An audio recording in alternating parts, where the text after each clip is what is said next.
안녕하세요. 저는 손맛 좋은 어머니와 다정한 아버지를 모시고 사는 평범한 회사원입니다.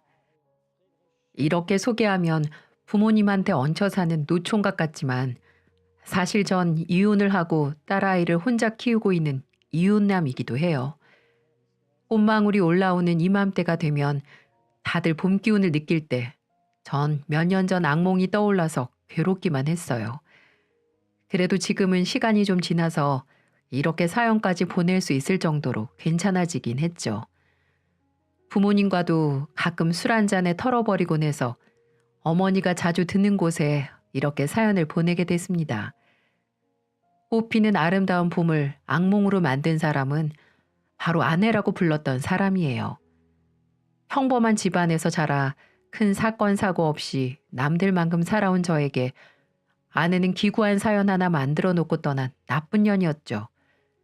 좋아서 결혼해 놓고 욕이 너무 심한 거 아니냐고요?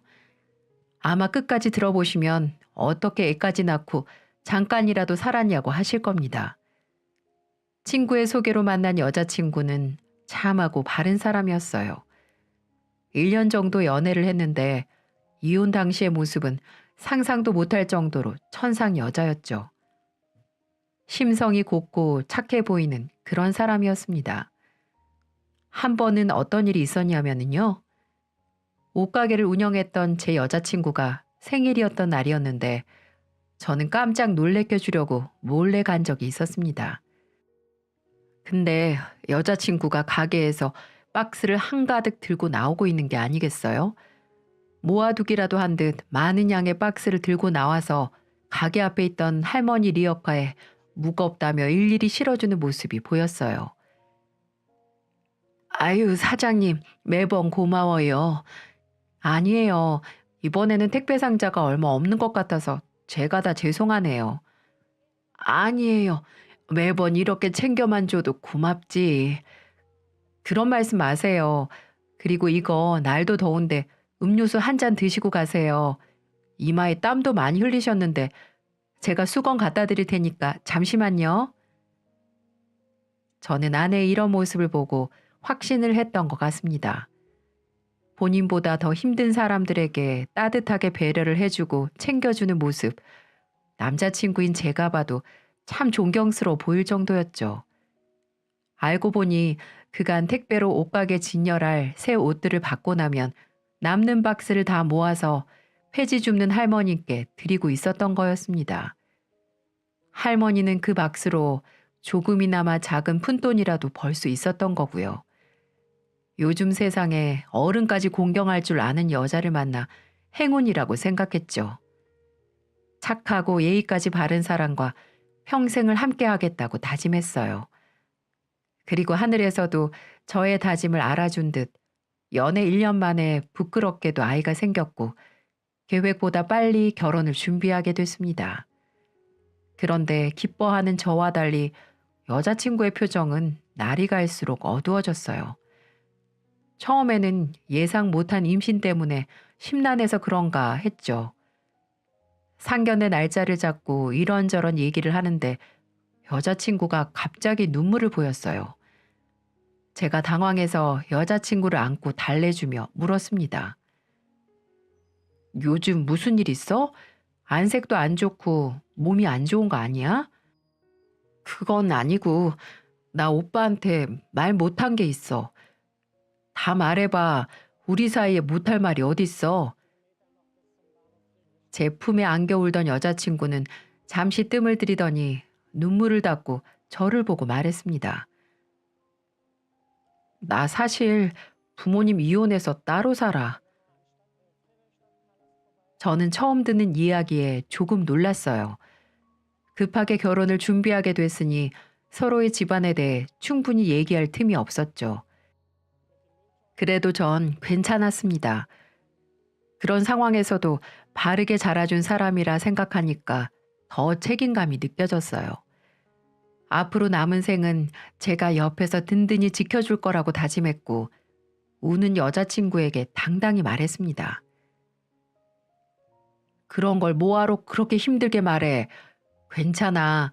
우리 부모님께 내가 잘 말씀드릴게. 이해해줘서 고마워. 나 믿고 결혼해줘서 내가 더 고마워. 여자친구는 눈물을 글썽였고 저는 그런 여자친구를 다시 한번 안아줬습니다. 이때까지만 해도 전 행복하게 잘 살 거라고 믿었어요. 그런데 이건 불운의 큰 그림자였다는 걸 전 시간이 지나서야 알게 됐죠. 드디어 상견례 날이 다가왔고 저는 여자친구와 먼저 도착해서 기다렸습니다.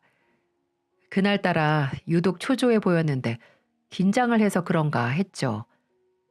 그런데 여자친구는 다급하게 절 부르더니 어머니가 일이 생겨서 못 온다는 거예요. 가봐야 하는 거 아니냐고 했더니 괜찮다고 어렵게 자리 마련했는데 우선 저희 부모님께만 인사를 드리자고 했습니다. 어떻게 해야 하나 고민하고 있는데 때마침 부모님이 들어오셨고 여자친구는 안절부절 못하면서 인사를 드렸어요. 어머님 안녕하세요. 처음 뵙겠습니다. 반가워요. 우리가 늦은 건 아니죠? 아니에요. 딱 맞게 오셨어요. 오시는 길은 괜찮으셨어요? 괜찮았어요. 아유, 참하기도 해라. 여자친구를 본 어머니는 마음에 쏙 들어하는 표정으로 인사를 나눴습니다. 뒤이어 아버지가 들어오셨고 아버지도 반갑게 인사를 하며 들어왔죠. 아버지까지 도착하자 어머니는 사돈은 언제쯤 오냐고 물으셨고 여자친구가 난감한 표정으로 말했습니다. 아, 오는 길에 일이 좀 생겨서 못 오실 것 같아요. 죄송합니다. 급한 일이면 너도 가봐야 하는 거 아니니? 우리는 괜찮은데 괜히 잡아두는 것 같아서. 아니에요. 어머니가 저라도 잘 인사드리라고 하셨어요. 부모님께서도 걱정스러운 목소리로 말씀하셨고 여자친구는 침착하게 말했어요.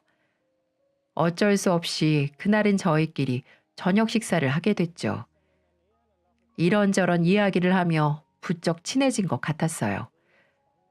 자리가 정리되고 다음에 꼭 인사드리겠다며 부모님과의 인사를 끝냈습니다. 저희 부모님은 사돈들 분들에게 인사 좀 전해달라며 마지막까지도 당부하고 내려가셨어요. 다음을 기약했지만 저는 결혼식 전까지도 여자친구의 어머니를 뵙지 못했습니다. 약속을 잡으려고 하면 이런저런 일들이 꼭 생겼고 결혼식 전날 저는 결국 오늘은 지구 반대편에 계셔도 가보자고 했죠. 그런데 갑자기 여자친구가 펑펑 울면서 결혼식장에 어머니가 안 온다는 거예요. 너무 황당해서 되물으니 여자친구는 담담하게 말했습니다. 왜 안 오냐고 했더니 글쎄 자기도 왕래가 많지 않았고 엄마라고 생각도 안 한다는 거예요. 알고 보니 아내는 엄마가 자신을 낳아주기만 했지 어떠한 것도 해주지 않았다고 했습니다. 학비, 생활비 등 경제적인 도움은 일체 받은 적도 없었고 할머니가 거의 키워주다시피 해서 부모에 대한 사랑은 하나도 없다고 하더군요. 오히려 자기네들 살 길만 찾아가는 하이에나 같은 존재들이라면서 그런 사람들을 혼주석에 앉히기도 싫다고 했습니다.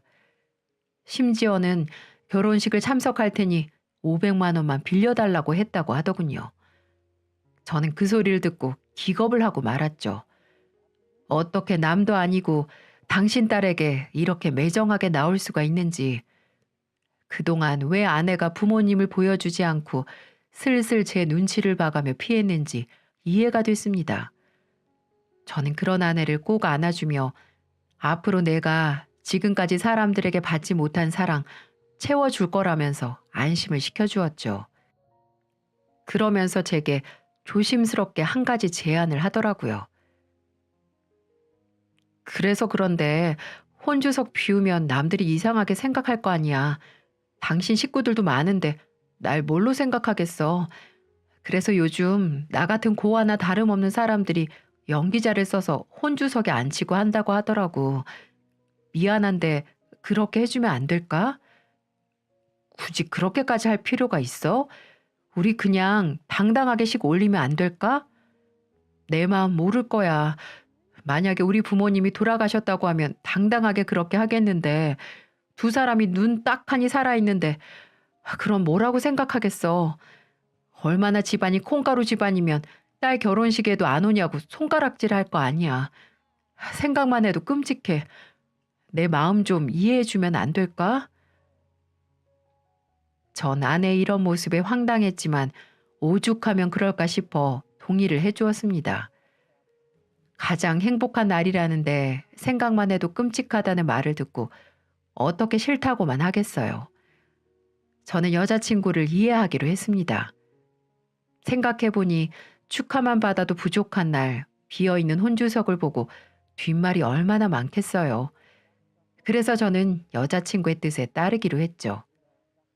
그리고 알고 보니 아내 말대로 인터넷에 혼주 연기자 구함, 알바 구함이라고 쓰니까 수많은 업체가 검색되더군요. 저는 이런 것을 보면서 아, 세상이 이렇게 팍팍해졌구나. 불쌍한 사람들이 많구나. 이런 생각이 들더군요. 그래서 저는 또 한 번 부모님께 어려운 전화를 드렸습니다. 어머니는 불같이 화를 내기 시작하더군요. 아니, 이혼을 한 건 부모 문제고 딸 결혼식장에도 안 오는 부모가 세상 천지 어딨어. 엄마가 이해 좀 해줘. 그리고 내일 혼주석에는 대행 알바를 구해서 아마 비어있진 않을 거야. 없으면 없는 대로 하지 뭘 또 그런 것까지 알아봤어. 여자친구가 신경을 워낙 많이 써서. 그리고 어차피 결혼식 때만 보고 안 볼 사람들인데 괜히 뒷말 나오게 하기도 싫어. 제 말에 어머니는 이해하신 것 같아 보였습니다. 우리 며느리 가엾고 불쌍해서 어쩌냐 이러면서 눈물까지 글썽거리시더군요. 그러시면서 내가 우리 며느리 앞으로 딸로 잘 챙겨줄 거야. 나쁜 인간들 같으니라고. 그런 사람들은 꼭 천벌을 받게 될 거다. 낳았다고 부모가 아니야. 이렇게 말씀하시며 아내를 따로 불러 손을 잡아주시고 안아주기까지 하셨어요. 그렇게 우리는 저희 집안의 축복 속에서만 결혼식을 하게 됐습니다. 아내는 원하는 대로 혼주석을 비우지 않고 결혼할 수 있었고요. 처음에는 참 행복했어요. 하나에서 둘이 된다는 사실만으로 설레고 기쁘더군요. 아내는 처음에는 집안일도 잘하고 내조도 잘하며 아무 문제 없이 아내로서 며느리로서 참 잘했습니다. 하지만 배가 점점 불러오기 시작하면서 날이 갈수록 이해할 수 없는 행동들로 저를 숨막히게 하기 시작했습니다. 만삭이 되자 아내는 가게를 그만두고 집에서 출산 준비를 하고 있는 상태였어요. 그때부터 제가 아내가 조금이라도 쉬게 해주기 위해 집안일도 도맡아 하기 시작했거든요. 우리 아이가 건강하게 태어나길 바라는 마음으로 최대한 편하게 해주려고 했죠. 친구들도 마음껏 만나라고 제 카드도 줬습니다. 그러던 어느 날 분리수거를 하고 있는데 종종 엘리베이터에서 마주쳤던 이웃집 여자가 짐을 많이 들고 오길래 제가 좀 도와줬어요. 그러면서 이런저런 인사치레도 하고 분리수거를 끝내고 집으로 갔는데 아내가 거실 한가운데서 절 노려보고 있는 게 아니겠어요? 무슨 일이냐고 물어보니 대뜸 화를 냈습니다. 당신 왜 그 여자 쓰레기를 같이 들어주는 거야? 아, 그 사람 엘리베이터에서 종종 마주치던 사람인데 쓰레기가 많아서 힘들어 보이더라고. 그래서 모른 체 할 수 없어 좀 도와줬지. 뭐? 냄새나는 쓰레기를 들어줄 정도로 친한 사이야? 내가 다른 남자 가방 들어주면 당신은 기분 좋겠냐고. 쓰레기하고 가방은 다르잖아. 왜 그래 안 그러던 사람이. 이웃끼리 좀 도와주는 게 뭐 어때서. 내가 이번은 그냥 넘어가는데 당신 행동 똑바로 해. 내가 다 지켜보고 있으니까. 아내는 아파트에서 저를 지켜보고 있었던 겁니다. 그때부터 저를 의심하기 시작했어요. 마치 꼭 제가 바람이라도 핀 사람처럼 나쁜 놈으로 몰아가더라고요. 부모님이 이혼을 해서 가정에 집착을 하는 건가 생각도 들고 제가 믿음을 못 줬나 싶어서 더 잘하려고 노력했습니다. 그런데 아내는 점점 억지스러운 의심만 늘어갔어요. 전 요즘 남자들 치고 꼼꼼하게 관리를 하는 편은 아니었지만 선크림은 꼭 챙겨 바르고 다녔죠. 그런데 어느 날부터 출근 전에 선크림을 바르고 있으면 옆으로 와서 시비를 걸듯 말하는 겁니다. 당신 사무실에 여자라도 숨겨놨어? 뭘 그렇게 꼼꼼히 발라? 무슨 소리야. 나 원래 바르던 건데. 형광등 불빛이 얼마나 피부에 안 좋은지 몰라서 하는 소리야? 그렇게 말했더니 제가 바르던 선크림을 들고 손등에 조금 덜어서 발라보더니 밑도 끝도 없는 소리를 하는 겁니다. 뭐야? 이거 피부 톤도 밝게 해주네. 사무실 가는데 얼굴 화사하게 보일 이유가 뭐야? 아침부터 왜 그래? 당신 예정일 다가올수록 예민해지는 것 같아. 말 돌리는 거 봐. 왜 똑바로 말을 못해? 하고 많은 선크림 중에 왜 이걸 쓰냐고. 그렇게 신경 쓰이면 나 다른 거 새로 살게. 저는 아침부터 말싸움 하기 싫어서 다른 걸 쓰겠다고 말했고 제 말이 끝나기가 무섭게 아내는 제가 쓰던 선크림을 휴지통에 집어던지더군요. 기가 막혔지만 임신하면 여자들 몸이 망가져서 예민해지는 경우도 있다고 하니까 이해하려고 했습니다. 그런데요, 호의가 계속되면 권리라고 생각하는 말답게 제가 이해하며 잘해주려고 노력할수록 아내 히스테리는 점점 더 심해져만 갔습니다. 한 번은 오랜만에 칼퇴근을 해서 이발을 하고 집에 왔는데 아내의 눈초리가 매섭게 변했어요. 저를 위아래로 훑어보더니 코웃음을 치며 다가왔습니다. 이 사람이 대체 왜 이러나 싶어 가만히 있었는데 다짜고짜 제 머리채를 잡는 거예요. 짧아서 잘 잡히지도 않는 머리를 양손으로 쥐어잡으며 흔들었죠. 도대체 왜 이러냐며 소리 질렀고 아내는 그런 저에게 더 큰 소리로 말했습니다. 어떤 년이야? 어떤 년이 생겼길래 머리를 깎았어?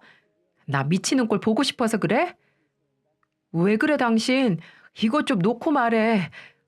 나는 집구석에 처박아 두고 밖에 딴 년 숨겨놨지?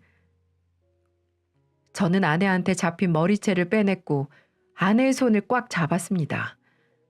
만사가내와 몸싸움을 할 수도 없었고 제가 할 수 있는 거라곤 아내를 진정시키는 일뿐이었죠. 저는 정말 떳떳했거든요. 당신 정말 왜 그래? 나 당신이 걱정하는 그런 일 버릴 생각 없어. 대체 어떻게 하면 믿을래? 내 카드 써. 내가 거기다 매달 용돈 보낼게. 당신 어디서 뭐 쓰는지 실시간으로 내가 알아야겠어. 당신이 어디서 뭘 하는지 내가 알아야 집에서 안심을 하고 태교를 하지. 그거면 되는 거지? 나중에 정말 다른 소리 하지 마. 저는요, 정말 아내가 원하는 대로만 해주면 더 이상 이 말도 안 되는 의심을 안 할 줄 알았어요. 그런데 정말 저는 제 발등을 제 손으로 찍은 거였습니다. 카드까지 바꿔줬는데 무슨 의심을 더 할 수 있겠나 싶으시죠? 그리고 이 정도면 제가 정말 바람이라도 폈다고 생각하기 딱 좋겠네요. 그런데 정말 저는 저희 부모님의 명예를 걸고서 결단코 그런 일은 없었어요. 하지만 아내는 망상병이라도 온 것처럼 저한테 기이한 집착을 하는 겁니다. 저도 사회생활을 하는데 오랜만에 동료들이랑 술을 먹고 기분 좋게 계산을 했던 날이었어요. 여기까진 정말 좋았는데 아내의 전화 한 통으로 분위기는 험악해졌습니다. 왜냐고요? 방금 누구랑 먹은 거냐며 전화로 난리를 치는 겁니다.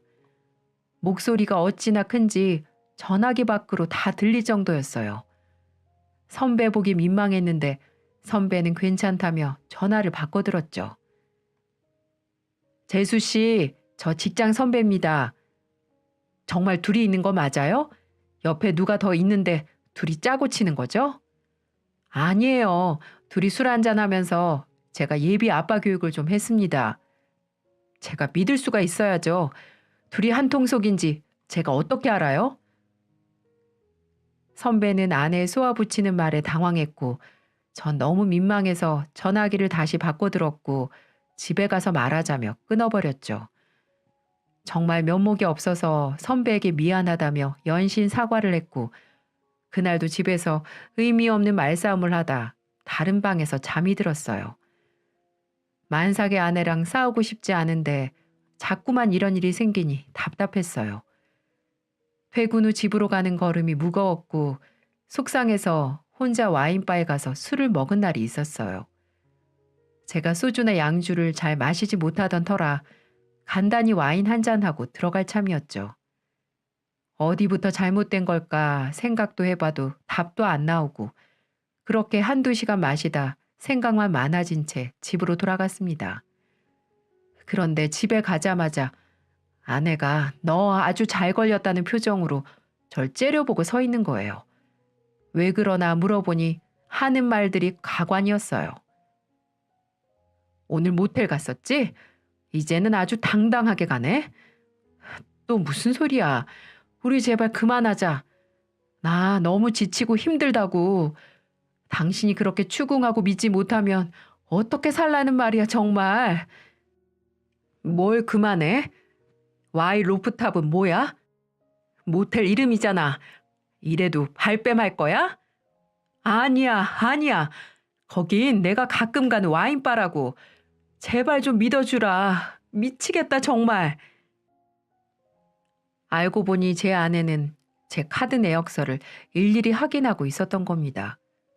아내가 하도 의심을 많이 하고 그러기에 제 노트북에 공인인증서 비밀번호까지 알려줬는데 카드 회사에 들어가 제 카드 내역서를 보고 제게 말도 안 된 소리를 해댔던 거였어요. 결국 전화 통화를 해줘도 믿지 않길래 그날 직접 그 가게로 데리고 갔다 와서야 오해를 풀 수 있었네요. 하지만 제게 미안하다, 오해했다, 앞으로 안 그러겠다 이런 말은 절대 하지 않더군요. 아내가 뭐라고 하는 줄 아시나요? 그러게 왜 오해할 만한 가게 상호로 들어가서 술을 먹어? 다음부터는 투다리, 대포집 이런 데서 술 먹어. 그럼 의심 안 할 테니까. 이러는 거 있죠? 정말 미쳐 돌아가시는 줄 알았습니다. 그리고 또 어떤 일이 있었냐면요. 어느 주말에 제 휴대폰으로 차 좀 빼달라는 전화가 왔습니다. 저는 그 전날 술을 마셔서 대리운전을 불러 집에 왔었는데 혹시나 대리운전 기사님이 차를 잘못 주차했나 싶어 얼른 나갔었죠. 근데 아내는 글쎄 차 빼달라는 전화를 엿듣고는 저를 따라 내려왔고 주차장에서 전화하신 분께 죄송하다며 차를 빼주려는데 갑자기 아내가 나타나서 차 주인 여자분을 머리채를 잡아버리는 거 있죠? 만삭의 몸으로 지금 생각해도 참 대단한 여자예요. 그 정신으로 태교에 집중했으면 우리 딸은 천재로 태어났을 겁니다. 주말 아침 차 좀 빼달라고 전화했던 그 여자 차주는 겨우 아내 소나기에서 빠져나왔고 제 아내를 보고 소리쳤어요. 이 아줌마가 정말 미쳤나? 갑자기 뭐예요? 내가 니네들 붙어 먹은 거 모를 줄 알고? 너지? 어제 내 남편하고 술 먹은 여자? 저 오늘 이 아저씨 처음 봐요.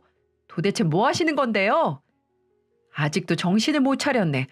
뚫린 입이라고 발뺌하면 다야? 결국 그날 차주 여자분은 경찰에 제 아내를 신고해버렸어요. 덕분에 저와 아내는 경찰차에 함께 가서 조사까지 받는 처량한 신세가 되고 말았네요. 만삭의 몸이라 심하게 말도 못하고 그렇다고 이대로 가만히 두면 안 될 것 같고 정말 하루하루가 너무 지옥과도 같았어요. 하지만 시간은 제 마음도 모른 채 잘 흘러가기만 하더군요. 다행히도 아내는 건강한 딸아이를 출산했어요. 병원으로 온 부모님도 손주를 보며 기뻐하셨습니다. 저는 이제 다 제자리를 찾았다고 생각했죠. 어머님은 하나뿐인 손주가 딸이라 더없이 기뻐하셨어요. 아유, 어쩜 이렇게 예쁠까. 엄마를 쏙 빼다 박았네. 우리 며느리가 아주 큰일을 했네. 이 시애비가 용돈 두둑히 줘야겠다. 필요한 거 있으면 뭐든지 말해라. 이렇게 기쁘고 경사난 날 춤이라도 추고 싶구나. 그래, 나도 마찬가지다. 너무 고맙구나, 고마워. 우리 며느리 사랑한다. 어머니랑 아버지는 하나뿐인 며느리가 예쁜 손녀를 낳았다며 용돈까지 챙겨주시고 무척 행복하시다고 말씀도 해주셨습니다. 그런 부모님의 모습을 보니 다시 마음 다잡고 잘 사는 모습을 보여드려야겠다고 생각했죠. 하지만 저의 기대와 달리 행복은 물거품처럼 오래가지 못하고 금방 꺼져버렸습니다. 어느 날 갑자기 장모라는 사람이 나타나면서 사건이 벌어지게 되었죠. 대뜸 이제 막 태어난 손주를 보고 싶다는 겁니다. 결혼식에도 안 나타나던 여자가 장모라며 외할머니 노릇까지 하려는 걸 보니 황당하기 그지 없었어요. 대체 우리가 언제 봤다고 절 보고 우리 사위 하며 제 손을 잡으며 반가워하는데 기가 막혔지만 어쨌든 인사는 했습니다. 반가워요. 우리 딸 프로필 사진에 있는 결혼 사진보다 실물이 훨씬 낫네. 아, 네, 안녕하세요. 무슨 일로? 내가 뭐 못 올 때라도 왔나? 딸이 출산을 했는데 친엄마가 올 수도 있지. 아, 그런 말은 아니고 결혼식장에서도 못 봤는데 여기서 보니까 좀 어색해서요.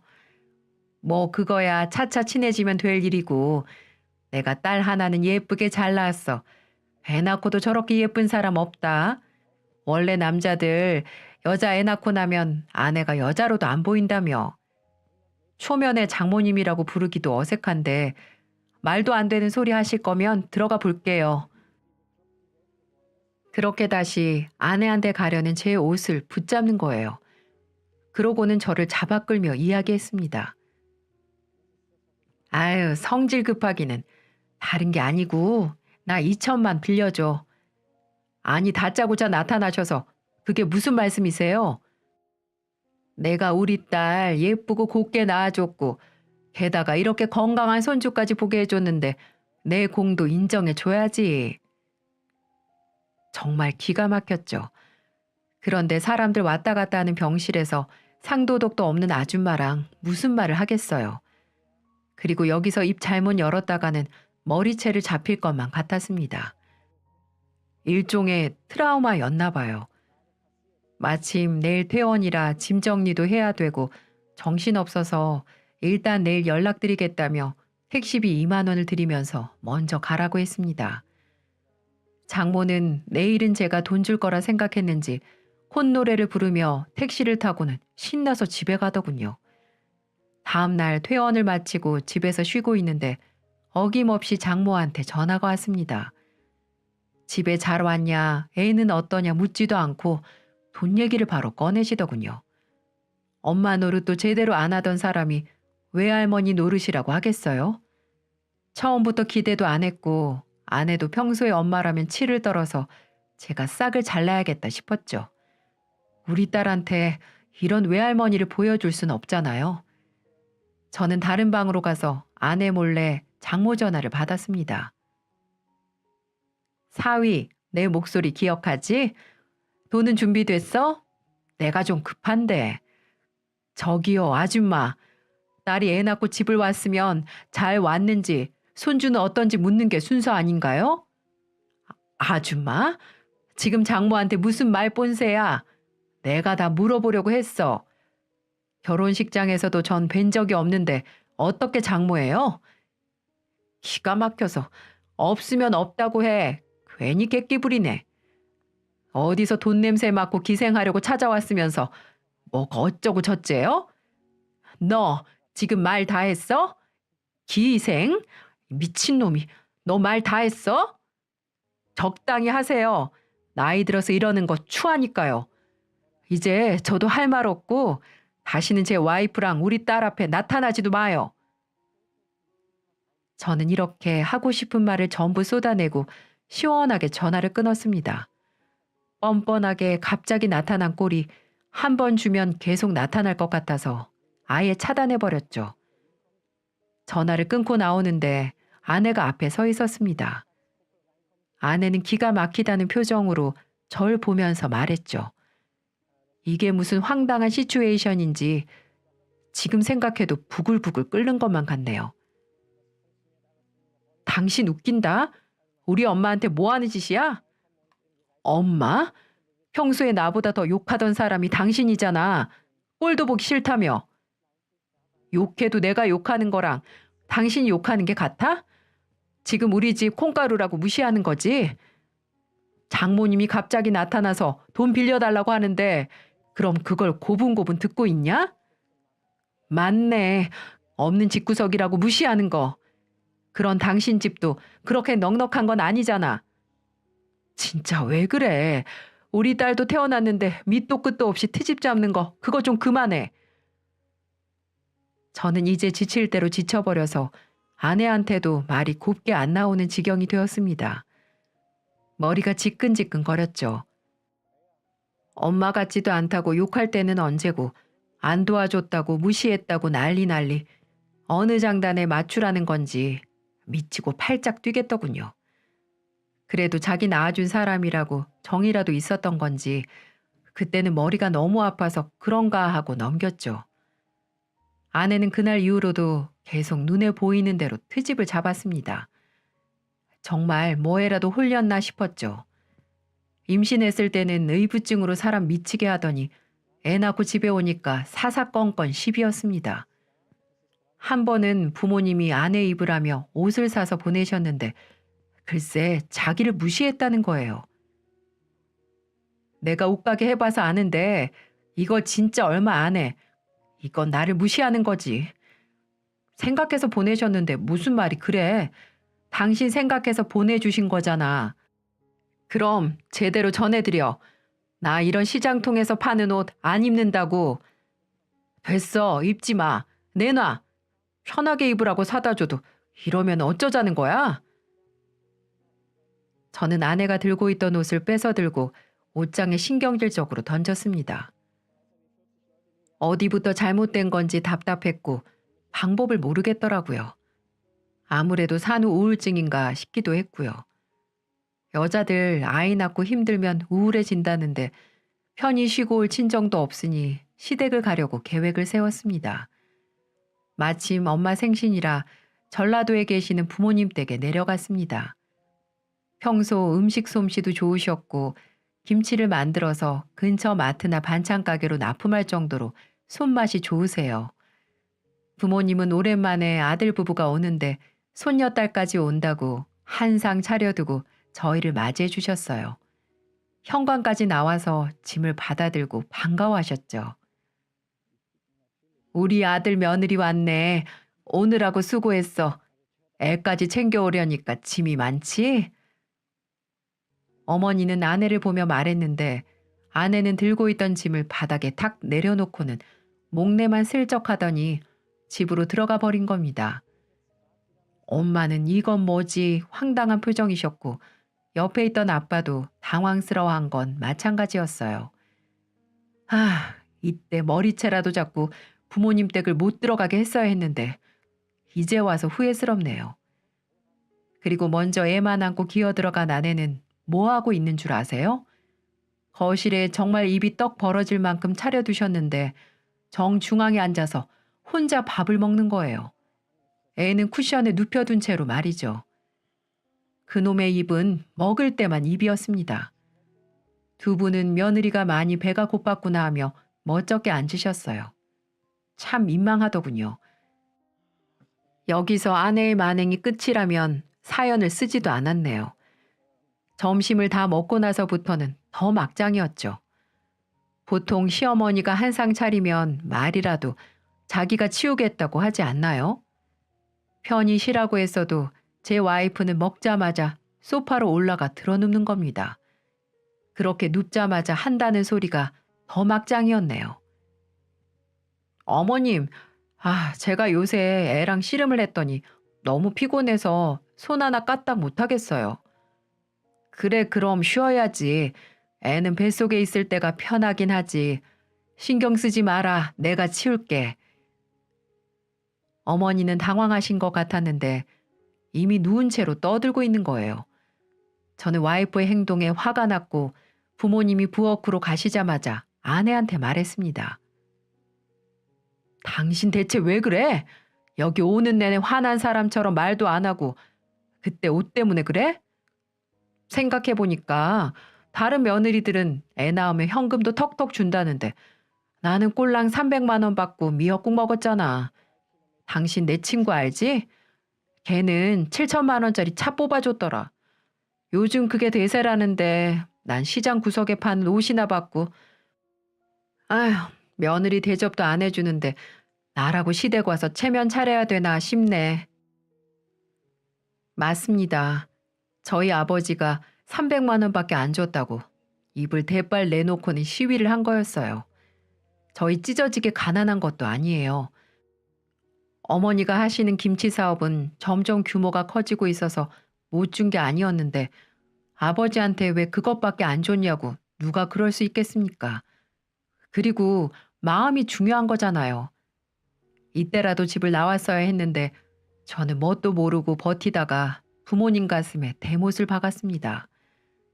대자로 뻗어있는 아내를 더 이상 설득할 수 없어서 제가 부모님을 도와 상을 다 치웠어요. 저는 속으로 벼르고 벼르기 시작했습니다. 한 번만 더 실수하면 단단히 교육을 시킬 작정이었어요. 어머니는 제 마음을 아는지 제 손을 잡으며 그러지 마라. 오죽 힘들면 그러겠니. 친정엄마가 와서 애도 봐주고 보살펴주고 해야 되는데 우리 며느리는 그러지도 못하지 않니. 너무나 불쌍해. 그러니 네가 한 번이라도 더 참아. 이렇게 말씀하시며 제 화를 삭히라고 당부를 하시더군요. 그래서 참았습니다. 그렇게 아버지랑 둘이 정리하고 거실로 나왔는데 아내는 여전히 누워 있었죠. 정말 친정을 오기라도 한 것처럼 말이에요. 아버지가 와도 꿈쩍 안 하다가 어머니가 커피를 타오니까 벌떡 일어났습니다. 그리고는 한다는 소리가 대박이었죠. 어머니, 저는 아메리카노 좋아하는데 할머니들 먹는 믹스커피를 어떻게 먹으라고. 어머니는 아내의 말에 당황했고 미안하다며 사과를 하시는 거예요. 저는 더 이상 참을 수 없어서 타박을 했죠. 당신, 우리 엄마가 밥도 해주고 커피까지 내왔으면 잘 먹었다는 말 정도는 해야 하는 거 아니야? 아니 왜 이렇게 싸가지가 없어? 이 사람이 보자 보자 하니까. 내가 출신이 거의 고아나 마찬가지여서 그런지 나를 며느리로도 생각 안 하고 우습게 본 것 같잖아. 내가 뭣도 모르고 꼴랑 300만 원 받고 아버님께 감사한다고 했더니 어머님은 시장 통해서 옷을 사다 주질 않나. 이젠 믹스커피까지 주시니까 그런 생각하지 않겠어? 서럽다 정말. 그 입 안 다물어? 당장 일어나 올라가자. 당신 같은 사람하고는 도저히 못 살아. 언제까지 불쌍한 척 고아인 척 코스프레 하면서 사람들 동정심을 얻으려고 그러냐? 이제 나도 질린다 질려. 저는 들고 있던 커피잔을 내려놓고 자리에서 일어났습니다. 뭐가 그렇게 당당한지 두 눈을 똑바로 뜨고 쳐다보더군요. 그때 아버지가 그만하라며 저를 잡아 끌며 말했습니다. 그만해라. 내가 핸드폰으로 돈을 보내다 보니까 1,000만 원을 보낸다는 게 300만 원이 갔었니?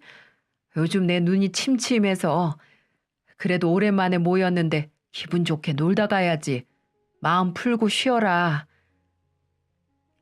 아내는 아버지의 말을 듣고도 피곤하다며 다시 소파에 드러누웠습니다. 아마 아버지가 말한 1,000만 원도 친구보다 한참을 못 미치는 금액이라 저랬던 것 같아요. 아마 아버지가 그때 7천만 원 주겠다고 했으면 절대 저렇게 행동 안 했을 것 같았죠. 부모님은 아내에게 피곤하면 쉬라고 하셨고 저한테는 김치 담글재로 손질 좀 하자며 마당으로 가자고 했습니다. 저는 나가면서 아버지께 돈은 안 보내주셔도 된다고 말했어요. 아버지, 돈 보내지 마세요. 저 사람 버릇 나빠져요. 계속 이렇게 잘 대해주시면 저 여자는 더 기어오른다고요. 제가 이런 말씀까지 드리기 좀 그렇지만 역시 가정교육이라는 게 중요한 것 같아요. 부모 사랑 없이 할머니 손에 자라다 보니까 뭐가 옳고 그른지를 모르는 사람이에요. 그러니 아버지, 제발 아들 믿고 기다려주세요. 그래도 아가가 많이 실망한 것 같은데 조금 더 보내줘야 하지 않을까? 됐어요. 그동안 반찬 많이 보내주셔서 저희 얼마나 잘 먹었는데요. 그걸로 좋게요. 시부모가 손가락으로 찌르면 며느리가 내 아들 송곳으로 찌른다더니 이 아빠가 미안하다. 아니에요. 그런 말씀 하지 마세요. 이제는 결정을 내릴 때가 된 것 같아요. 저는 아내가 그 돈을 받는다고 달라질 사람이 아니라는 걸 잘 알고 있는데 돈 보내면 밑 빠진 독에 물 붓기라고 생각했습니다. 아버지도 나중에서야 수긍한 듯 고개를 끄덕이시더군요.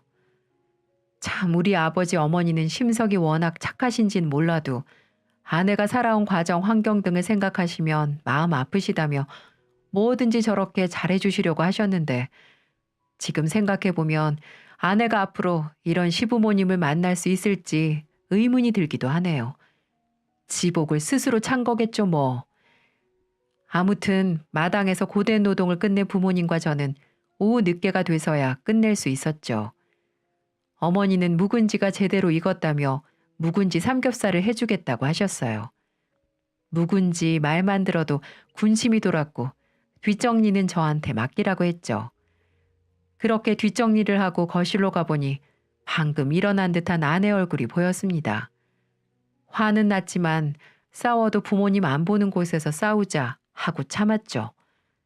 어머니는 3년 된 묵은지가 아주 맛있다며 김치를 쭉 찢어주셨어요. 그런데 그 순간 아내의 대박 돌발 행동이 펼쳐지게 됩니다.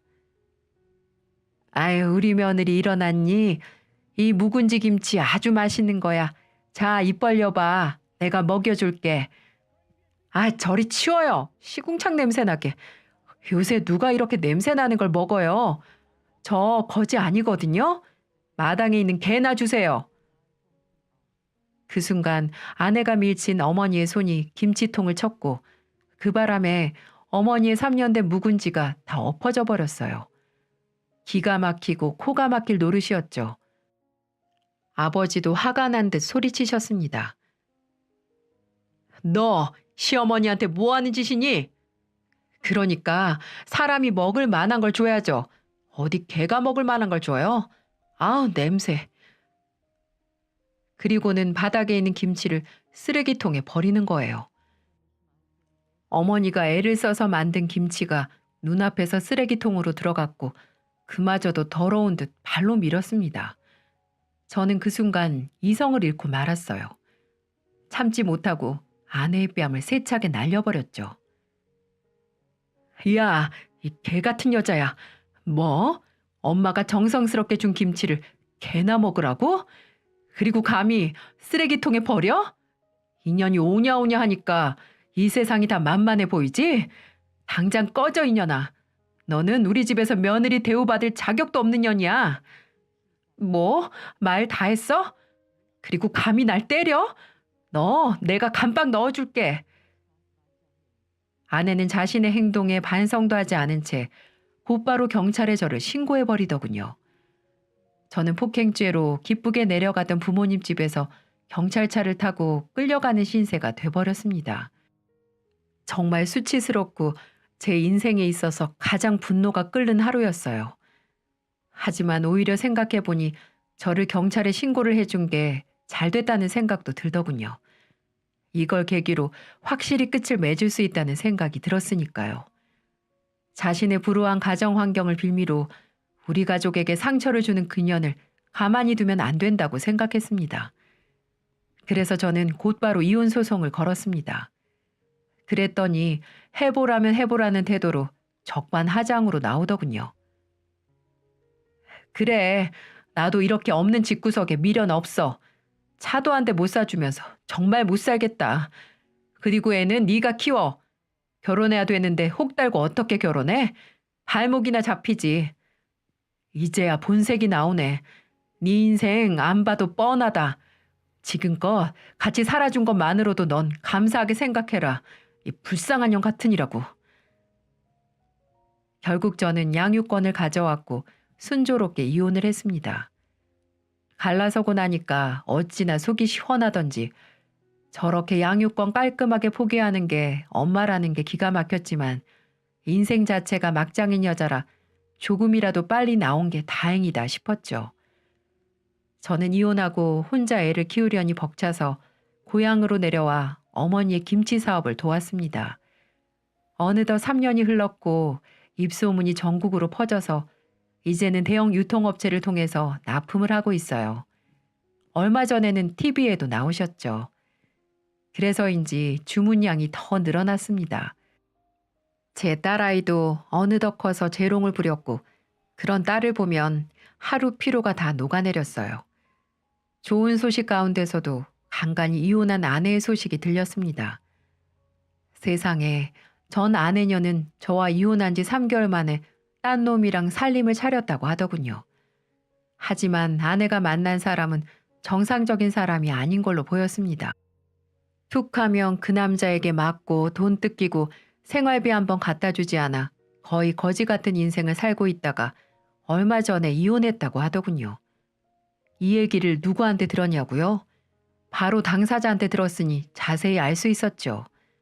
어느 날 제게 전화 와서는 여보, 잘 지내? 우리 딸 많이 컸겠다. 누가 네 여보야 이년아. 그리고 이제 와서 뭐 딸? 누가 네 딸인데? 혹이라며. 네 발목 잡는 혹. 과거는 있자. 다 지나간 일인데. 그리고 어머니 요즘 김치 사업 잘 되시나 봐. 인터넷에 올라온 기사 봤어. 잘 지내셔? 아주 잘 지내셔. 너한테 너무 고마워하시더라. 젓갈로도 못 쓸 년 사라졌다고 2발 뻗고 지내셔. 너랑 이혼한 덕분에 우리 아들이 도와줘서 이렇게 승승장구할 수 있으시다고 말이야. 아직도 화 많이 나셨어? 그때는 실수였어. 말씀 좀 잘 드려주면 안 될까? 얼마 전에 이혼당했다는 여자가 또 무슨 꿍꿍이냐? 참고로 우리 부모님 네 이름만 들어도 바들바들 떠신다. 그러니까 우리 앞에 나타날 생각하지도 마라. 내가 잘못했어. 내가 엄마 사랑을 못 받고 자라서 잘 몰랐어. 또 불쌍한 척 오지게 한다. 그럼 우리 딸이라도 보여줘. 그 정도는 해줄 수 있잖아. 지 딸 놔두고 도망간 여자가 딸을 왜 찾아? 너도 딱 보니 네 엄마랑 똑같은 여자야. 그리고 양육비도 한 번도 안 준 여자가 어디서 보여달래. 정 보고 싶으면 지금껏 밀린 양육비 가져와. 법대로 해줄 테니까. 뭐 거지됐다고 했으니 평생 못 볼 테지만 말이야. 여보. 전 아내의 마지막 간절한 외침에도 저는 전화를 끊어버렸습니다. 전 아내의 번호를 바로 차단해버렸고요. 그 여자의 모든 기억들, 모습들, 흔적들을 지우기 위해서였죠. 인생은 마음먹기에 달렸다고 생각합니다. 우리 딸은 현재 지 엄마가 없어도 든든한 아빠도 있고 손맛 좋은 친할머니에 손녀 사랑 지극한 친할아버지도 있어서 절대 부족함 없이 잘 자라고 있답니다. 저런 못돼 먹은 엄마를 보고 크느니 지금이 100번 낫다고 생각드네요. 이제는 과거 이야기를 사연으로 보낼 수 있을 만큼 저희 가족들도 많이 극복했어요. 그래서 요즘 다시 예전의 화목한 가정으로 돌아올 수 있었답니다. 미꾸라지 한 마리가 강물을 흩트린다고 하죠. 그 미꾸라지 아내 때문에 좀 힘들 때가 있었지만 이것도 인생의 한 과정이라 생각하고 앞으로 더욱 열심히 아이 키우며 살아가도록 하겠습니다. 모두들 저의 긴 사연 들어주셔서 감사합니다. 봄 기운 만연한 좋은 날씨에 다들 행복한 일들만 생기시길 바라겠습니다.